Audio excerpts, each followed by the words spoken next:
Welcome to the Business for Good podcast, a show where we spotlight companies making money by making the world a better place. I'm your host, Paul Shapiro, and if you share a passion for using commerce to solve many of the world's most pressing problems, then this is the show for you. Welcome to the first episode of the second season of the Business for Good podcast. I already missed Tony as my co-host, but as you know, if you listen to episode 20, the final episode of season 1, due to other obligations, she had to take a break from co-hosting, though she still reserves the right to come back for special cameo appearances. During this season, I'll also have some VIP guest hosts with me, so don't worry that it'll be just me the whole time. I promise you'll have other people to listen to. Now, on to this episode, which is indeed quite an historic episode. In it, you'll hear me live tasting the first ever ice cream made from real dairy proteins that were grown without a cow. That's right.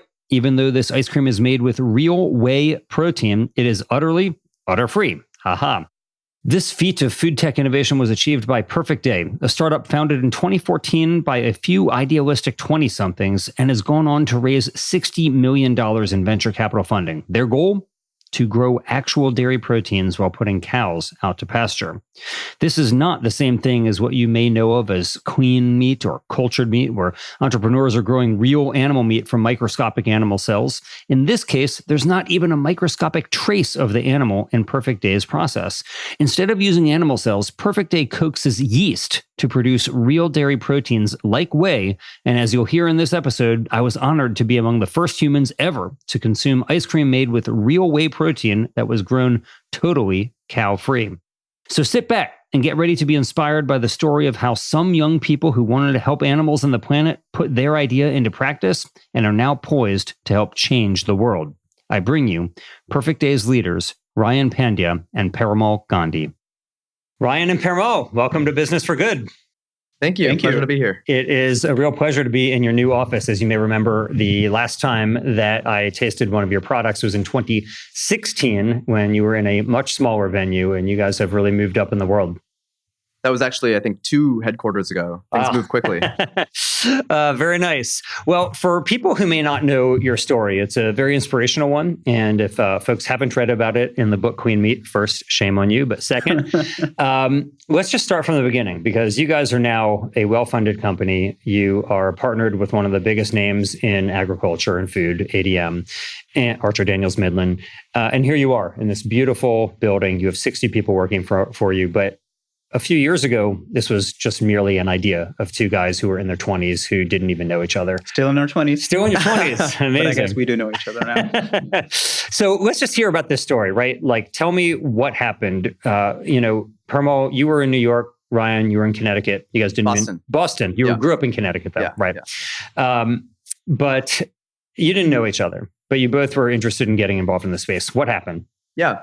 So Perumal and I found ourselves on a parallel journey at the beginning of 2014. We have a weird amount in common.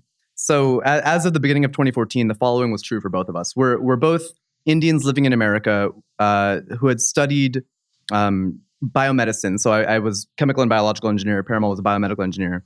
Both of us had, within the last 2 years, gone vegan after having gone vegetarian 4 years before that.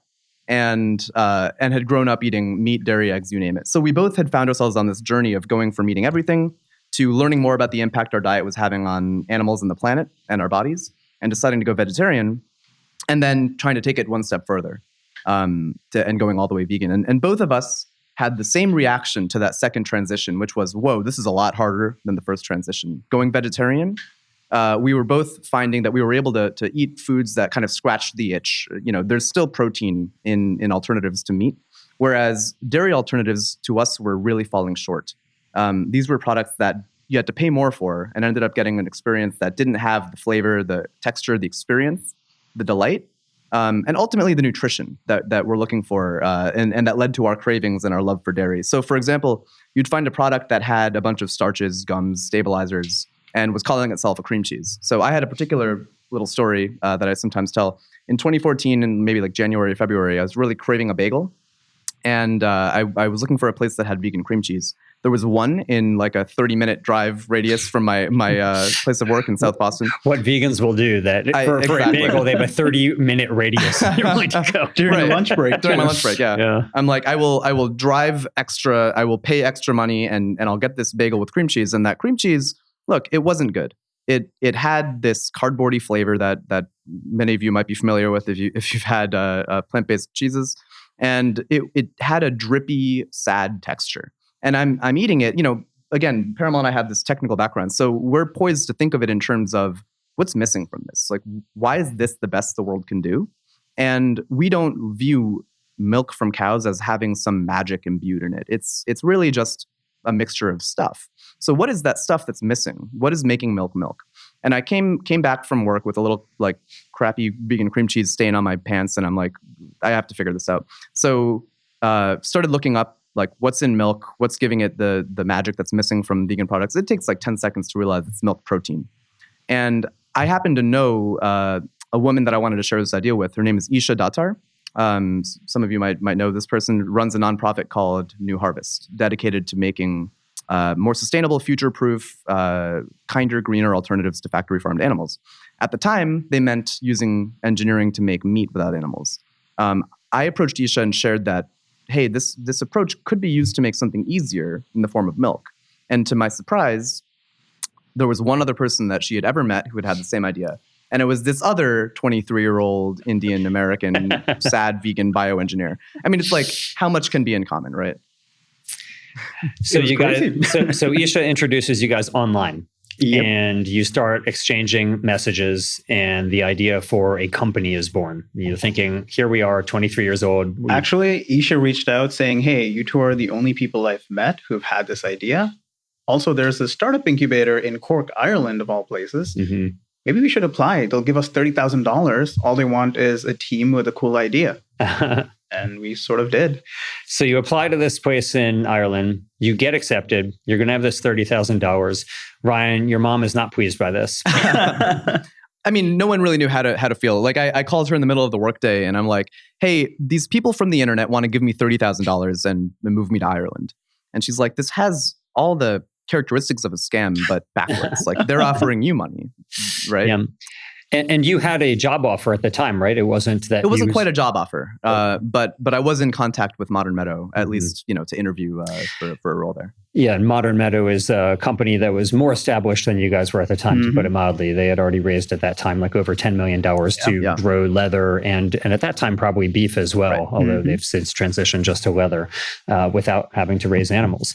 But so you turn down these discussions, not an offer, but you turn down these discussions. You guys end up going to Ireland and you start experimenting. And Perumal, what happens next? What happens next? We spent 3 months in beautiful Cork, Ireland, trying to figure this crazy idea out. In the beginning, it was pretty scary. We're like, wow, is this going to actually work out? This is a crazy challenge. And the idea being to actually produce real milk without cows. Exactly. Mm-hmm. That being the idea. About halfway in, we realized that there actually is potential behind this because we'd done a little bit of press and the emails just came pouring in from people all over the world saying they're excited, they want to buy this, they wanted to invest, they wanted to help us out. And one of those people was Selena Chow. She's one of the most powerful people in the world. She runs Horizon Ventures, and she found us in Ireland, reached out and said, hey, come to Hong Kong. We'd like to chat. And so my recollection of the story is that it was a pretty short turnaround time she wanted you there in, right? Yep. We found out we're going to Ireland from Ireland to Hong Kong in about 3 days. They just booked the tickets for us. They also booked the tickets for Isha. And I remember this memory, Isha emailing saying, this is crazy. I just found out about this and I'm going to be in Hong Kong in 2 days. And that was the second place where we all met again. The three of us met for the first time in Ireland. That was for a week. And then the second time we all met was in Hong Kong, of all places. So my recollection is that you guys were thinking to yourselves, like, we're going to have to be in China in a few days. I don't know if we can do this. I don't know if we're going to have the product ready. And you contacted Josh Balk from the Humane Society of the United States, and he offered some advice to you. Yeah, you love that line. I mean, it's such a good one. It's such a good one. So we asked Josh, we're like, look, man, we can go to Hong Kong right now, but like we're working on our project here, our proof of concept. We have all this stuff in the works. maybe we're better off staying here and getting stuff done versus like going and playing entrepreneur too much, right? And he literally said to us, he said, if my wedding was next week and Selena Chow invited me to Hong Kong next week, I would cancel my wedding and go to Hong Kong. Well, this may be one reason why Josh is not married. I think he said postpone. Yeah. That might even cancel the wedding anyway. All right. So you take his advice. You end up going. You're now in China, I presume, for the first time in your lives. Yeah. And here you are with this prototype of your cow-free milk. And you are going to feed it to, as you said, Perumal, one of the most powerful people on the face of the planet, Selena Chow. How'd it go? The reaction was pretty hilarious. I remember her tasting the milk, giving us this is really gross look, and then goes, you can make this better, right? And the two of us, yeah. Just give us money. We'll do it. Do not worry. We can do it. That's so funny. So you had only months earlier never met each other. Now you had gone to Ireland and got $30,000, and now you're coming back from China with an agreement to invest $2 million into this company. Really, you must have been floored by this. Yeah, it was unbelievable. I mean, even when we first landed in Hong Kong, the conversation was a smaller number. And Selena and team had talked to us about what our plan was with the money, and we didn't know hardly anything. We're like, yeah, $500,000 sounds like a huge number. I can't imagine ever spending that. Right? They're like, look, guys, you're going to need more than that. Take $2 million. You won't regret it. And we didn't regret it. We're really glad we did that. Wow. And so fast forward to today. And so now here we are in June of 2019. And how much money has the company raised? 62, somewhere around there. 62 million. When I tasted your product 3 years ago, we had some yogurt. I remember Mark Post, the person who had grown the world's first cultured burger, was there with us, and we taste tested it. And it was very clear that even this early prototype of yours did have some advantages over the soy-based yogurts at the time, which, as you pointed out to me at that time, Ryan, required a lot of sugar. And I always wondered, why is there so much sugar in yogurt, in these vegan yogurts? And it turned out it was to mask the taste. It's to mask the taste and give more body to the product, because without protein, you need something to kind of fill your mouth, right? I mean, otherwise you just have water. So now you guys have created some ice cream that we're going to try today, and you still have not sold anything on the market, but this is going to be the first product you're ever going to sell, right? Right. So tell us about it. Yeah, so we we have dozens and dozens of prototypes that we've made, because it's so important to us that we demonstrate the breadth of what's possible with this protein, not just going really deep into one product, right? And so we had all these different options in front of us, and we're thinking, first of all, it's 5 years in. We're impatient people, hence the startup. We're eager to kind of bring something out to the world and start showing people what we've been working on. What do we launch, right? We really liked ice cream for a couple reasons. I think first and foremost, it's summertime in the 21st century. So it's the hottest summer in world history. Every year it will be. We need something that can cool you down. It can cool the planet down. And there's something elegant about that, right? About saying we're not making a product that is fundamentally about like eating a balanced breakfast or something, something functional and boring. We want something that's indulgent and fun and delightful, and yet you can feel good about, and that you can feel optimistic about, because I think people need that. We need that. So before we talk about how you actually make these milk proteins without cows, let me just ask you, the premise of the company, tell me if I'm wrong about this. Originally, you were planning on making, let's say, milk. Then you were thinking about becoming an ingredients company. Now you're talking about making your own consumer-facing product. Yeah. Tell me why. Why the pivots? Yeah, I mean, so to me, pivot means like something wasn't working, and so we had to find something else. And these aren't quite pivots. So here's how it worked, right? We started this company knowing how fermentation can be used to make ingredients, and knowing that as consumers, there was a real need for something like this. We knew from day one that the dairy industry is B2B. So like people are buying milk and turning it into 1,000 different things. And so rather than make a vegan ice cream or a vegan cheese or a vegan yogurt, if you make a functional, versatile vegan milk that actually behaves the same way as cow's milk, it can now do all those different things. And so we were already thinking, let's make milk you can sell to anyone who uses milk to turn into other products. What we learned like a year and a half in is that people were begging us not just for products, but for the protein itself. Because, and we should have known this. I mean, this is like shame on us as vegans, because anyone who's trying to find plant-based products is looking on the back of every label in any aisle of the grocery store. It doesn't matter if you're in the soups aisle. You got to be worried that you're going to turn it around and see whey protein, right? It's in everything.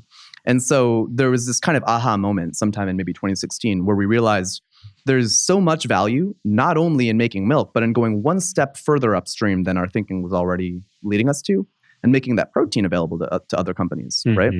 So that now one huge category of things you can do with it starts with step one, making milk. But then there's all those thousands of other things that whey protein or milk protein in general can go into that don't even have a thing to do with milk. And we can now achieve that impact as well, which is huge. So let's talk about how you make these proteins. It's not just whey. I know you're making casein and I believe other dairy proteins too, but what are you actually doing? You mentioned fermentation, but what does the process look like for a layperson?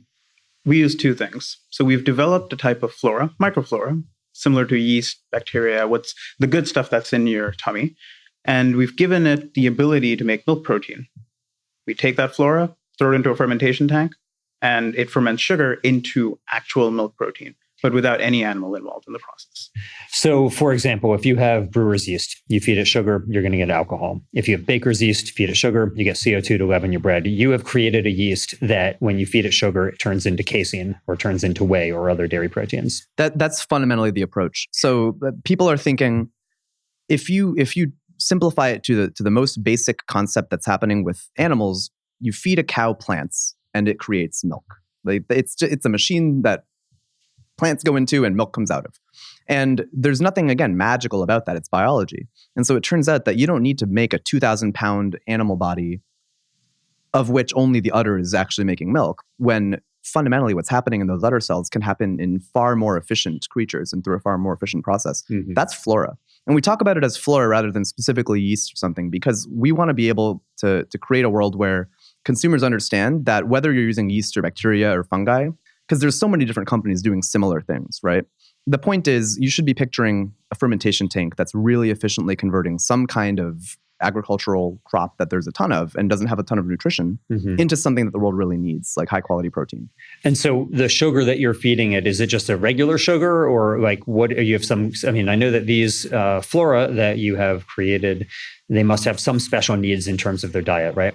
Well, less than you'd think. Okay. I mean, in interest of making things as sort of efficient and controlled as possible, we have a pretty set formula for what we feed it, but it's nothing you wouldn't find in literally any other brewing process. It's just a little bit more kind of specified because again, we want to make it really tight. But at the core of it, it's the sugar. That is what our flora and everything else eat. Yeah. You can get it from sugarcane, you can get it from corn, you can get it from sugar beets. It sort of depends on where you are in the world.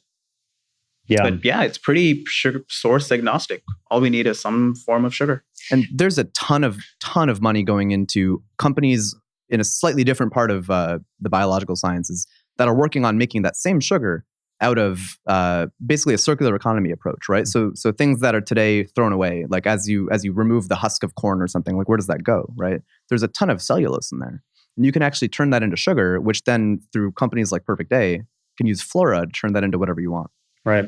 So milk or ice cream, it's not just the dairy protein, right? You need presumably some type of fat. In conventional ice cream, you have cream in there. What are you guys using to provide the fat in the ice cream that we're going to try shortly? We're using plant-based fats. The actual sample you'll be trying today has coconut fat in it. Okay. But you can use coconut, you can use palm, you can use sunflower, canola, algal. There are many sources out there. Yeah. It's really the protein that functionalizes it to give you that beautiful dessert that you're going to be trying.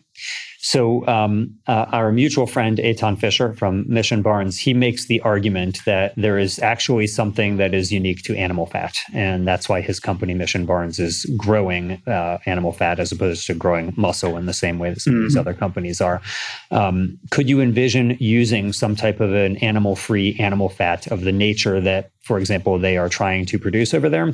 Or do you think that you will always want to be combining your dairy proteins with plant-based fats? Here's what we really want to make sure is clear, because we talked about this B2B, B2C thing.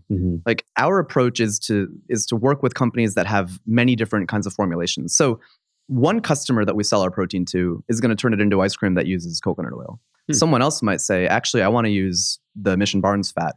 And if we were just one brand, we would have to answer that kind of question with, Perfect Day only uses XYZ fat. So you're still envisioning being an ingredient in other people's products. Absolutely. Exactly. Okay. So, we didn't really get to the full answer of what you had asked a moment ago.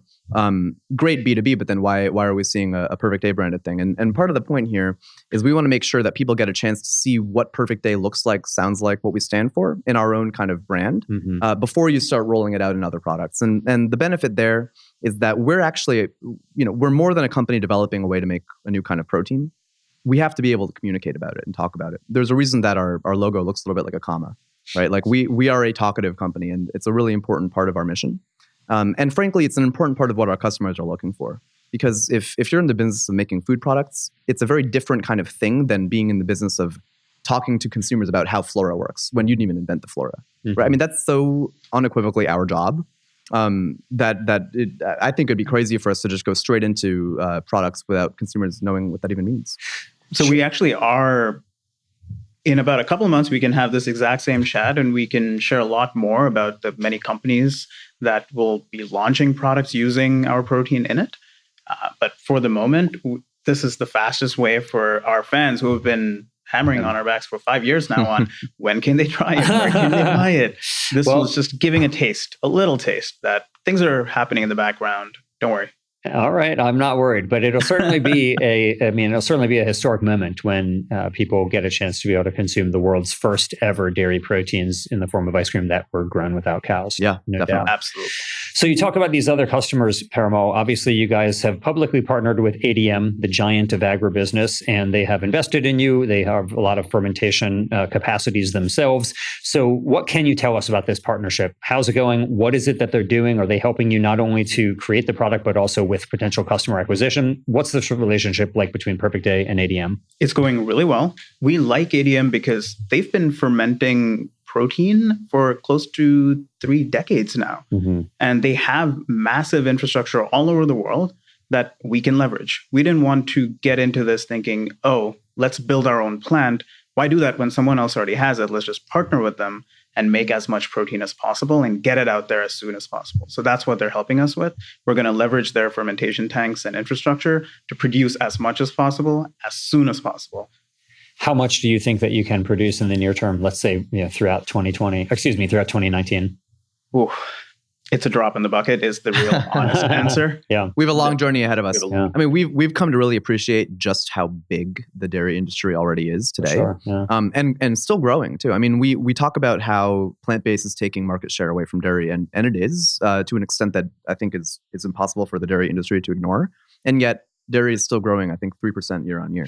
Yeah, it's pretty interesting. I actually wrote a piece about this recently because fluid milk consumption continues declining every year. But there's more dairy cows producing more milk than ever before. Right. And the primary reason is because cheese is going up. Yep. So demand for cheese is skyrocketing, and it takes 10 times more milk to make a pound of cheese than a pound of milk. Yeah. And so as long as fluid milk consumption declines, as long as cheese consumption increases, it's like you can't really make a dent in those numbers. Well, the crazy thing about the cheese production is that people are making cheese for the whey protein, not for the cheese. Nah. We saw this graphic last year that was like, the amount of cheese the United States throws away just because we made it to get to the whey protein. It was like a block of cheese bigger than the Capitol building or something. It's like insane. Yeah. So how did that come to be? I mean, whey protein was a waste product for a long time, and now it's an actually coveted product. What happened?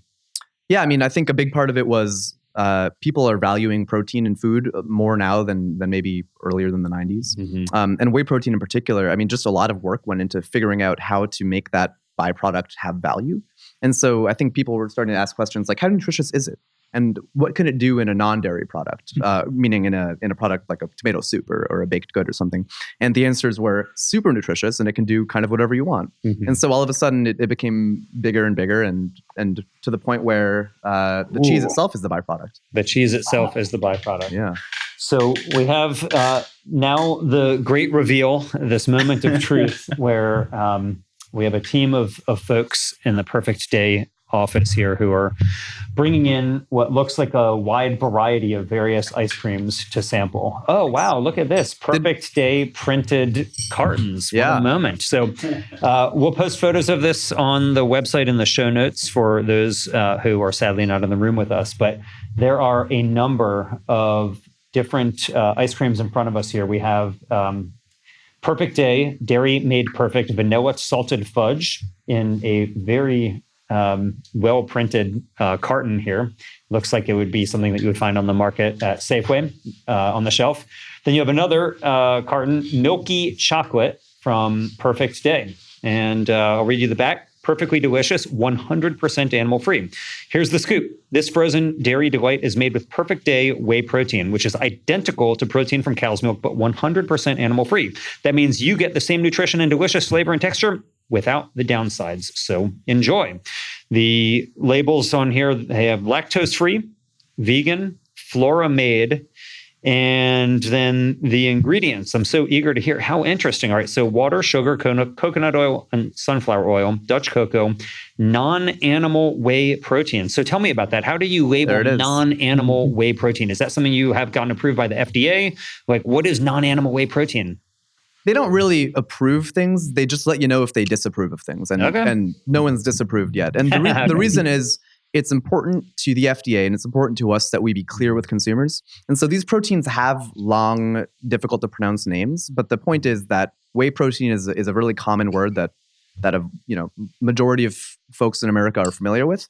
And most importantly, that screams dairy to people, which is important because this protein is identical to the whey protein from cow's milk, which means that a very small fraction of people would have an allergic reaction to it.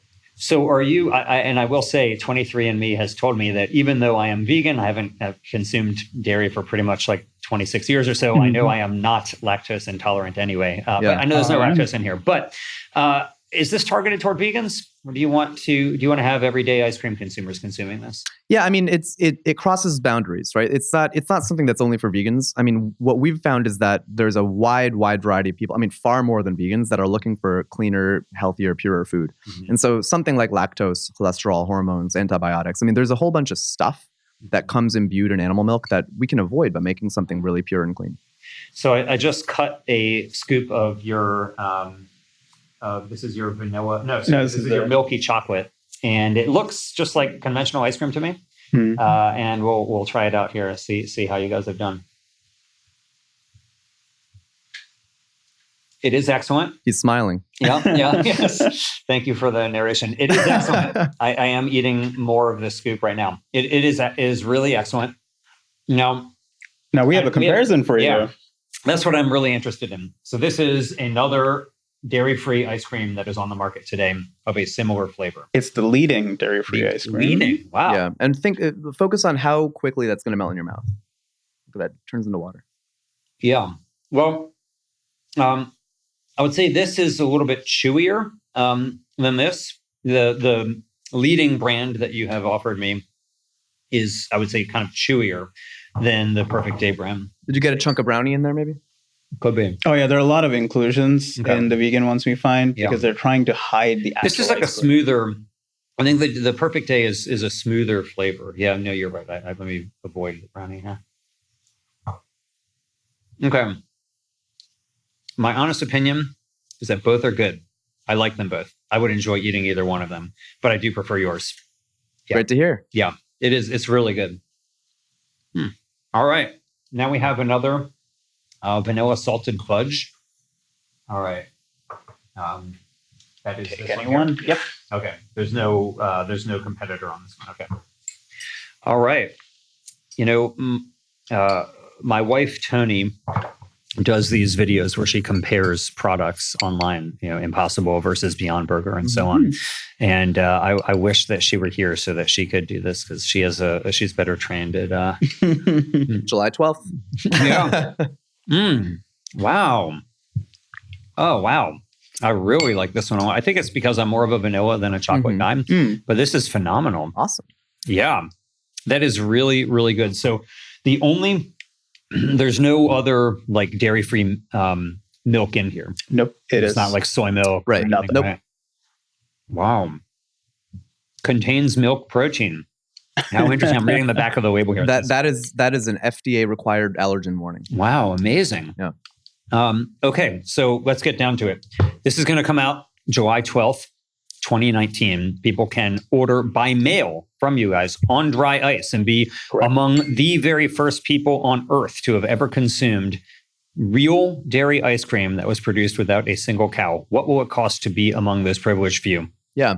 So we're pricing it kind of in line with any other premium ice cream that you'd get delivered to your home. So shipping becomes substantial when you're shipping ice cream around, right? Right. And so we're aiming for something around the like $20 a pint plus shipping. And for a sample box of 3, it comes out to something like $100 a box. And he had to fight me for that. Honestly, we had people who we've shown this to saying, "I'll pay you $1,000." Oh, for sure. And we're going, cool. I want to take that. He was like, "No, it needs to be something that most people can afford." Well, it's an interesting dilemma because you're going to have 1,000 pints, right? Mm-hmm. I mean, 1,000 boxes. 1,000 boxes. How many pints per box? Well, 3. 3. Okay, so 3,000 pints. Yeah. Okay. So assuredly, there are 3,000 people in the world who would be willing to pay several $100s to be one of the first ever consumers of Perfect Day products. I mean, it's like, think about how many people are willing to pay hundreds of thousands of dollars to go into space for a few minutes. Right. Surely there are people willing to do that. So what's behind the decision to make it, I say, only $20, which of course is much more expensive than ice cream you would pick up at the supermarket. But for what this is, what a historic product it is, why make it so cheap? Well, we want to draw a distinction between the kind of thing we're doing, which it turns out is kind of already ready for prime time, versus some of the things that even we were talking about earlier, that are still on the launch pad and require technologies that aren't yet developed and are hundreds of thousands of dollars for a demo. This doesn't require that level of work still. It's already working at full commercial scale. So we want to make sure that people are seeing that, even though, to your point, the demand relative to supply is such that we could be charging a tremendous premium. It would give the impression that the reason for the high price is because it needs to be. Yeah, which isn't true. I hear you on that. So at the $20, are you making a profit? At our tiny scale, not really. Okay. But that same product, if we're making it in big enough quantities, that is a profitable product. Okay. Very nice. So as we look to the future of Perfect Day, you guys are still in your 20s. Assuredly, you're having lots of investment offers. Couple gray hairs. My impression is that if you haven't been offered any acquisition deals, you probably will be at some point. Where do you guys want to go with this? Do you view yourselves as this for the rest of your life, a career? You want to build this into $1 billion brand and go public like Beyond Meat? You want to get acquired by a company like ADM or somebody else? Like, what is your goal? We try not to get caught up in counting our chickens, to use an animal metaphor, or cows. Okay. Right. I mean, the reality is like all of these different scenarios aren't that different from each other in terms of how it would impact our decision making. Like if we're building a company that has centuries long staying power and is profitable and people love it and it's doing the right thing, you know what? That makes you a great IPO target and it makes you a great acquisition target. And so from where we are today, why not optimize for the scenario that leads to all doors being open? And in terms of what you want to achieve then, not just for yourselves as founders of this company, but as a company in and of itself, you started this company for the basic purpose of creating products that didn't require animals, right? I mean, you guys are both motivated by animal welfare reasons. What would you like to see the company accomplish toward that end? People everywhere should be consuming products like ice cream and yogurt and cream cheese and cheese made with our protein. That's the dream. Yeah. Everyone, everywhere. Yeah, exactly. So it's both being able to make like as wide a variety of products as we can ever imagine, like limited only by our imagination. And to Perumal's point, being able to help empower people all over the world to do this. Like we're never going to achieve the level of scale that we're looking for and the level of impact if we're the only company making it. Even with ADM's help, it's not enough. The reason that like cows have found their way into every part of the world, right? It's because no one patented that technology and didn't let anyone else use it, right?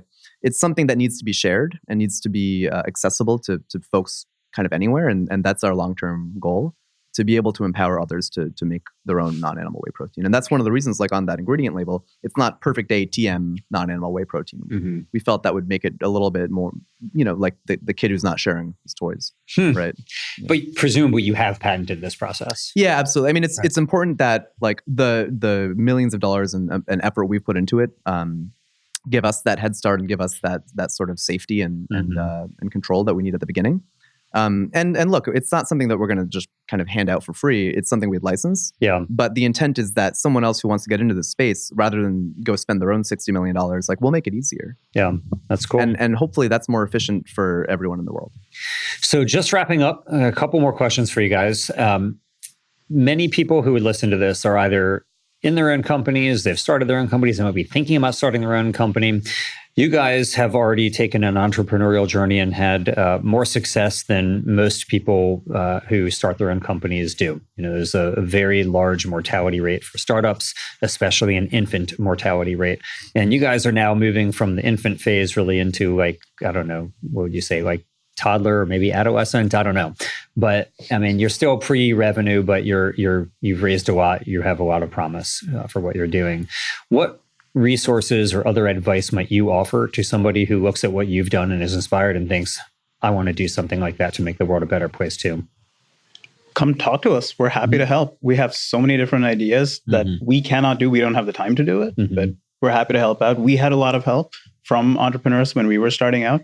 And that's part of the reason why we're alive and thriving and kicking instead of being dead. And we're happy to help others. So in addition to talking to you all, are there any books, talks, videos, anything that you have learned from that you would recommend to others? Well, we really liked that Nike book. Yeah. Shoe Dog. Yeah. Shoe Dog. Yeah, I read that. It was pretty good. Yeah. All right, cool. So finally, we always wrap up every episode just by asking the entrepreneurs with whom we're speaking to name one thing for which they are grateful so that we can end on a very positive note. So Perumal, I'll start with you. What are you grateful for? This is going to sound corny, but I'm honestly really grateful for that ice cream. That took 5 years. As am I. That took 5 years. At this very moment, I am grateful for it. And how about you, Ryan? I'm grateful for the people that have joined us on this journey. Look, I think it's a pretty good idea. We've thought it's a good idea since 2014, but we would have gone nowhere with it if we hadn't been able to find folks that would, quit whatever job they were doing before or leave school and be willing to join us full time and work on it. And we have 60 people here for whom that's true, and it's we're grateful every day for it. Very cool. All right. Well, Perumal Gandhi and Ryan Pandya, very nice to hang with both of you guys. Thanks so much for the ice cream. It was delicious. And I'm sure that you will have you will waste no time selling out all 1,000 of those orders. So thanks again. Thank you. Thank you.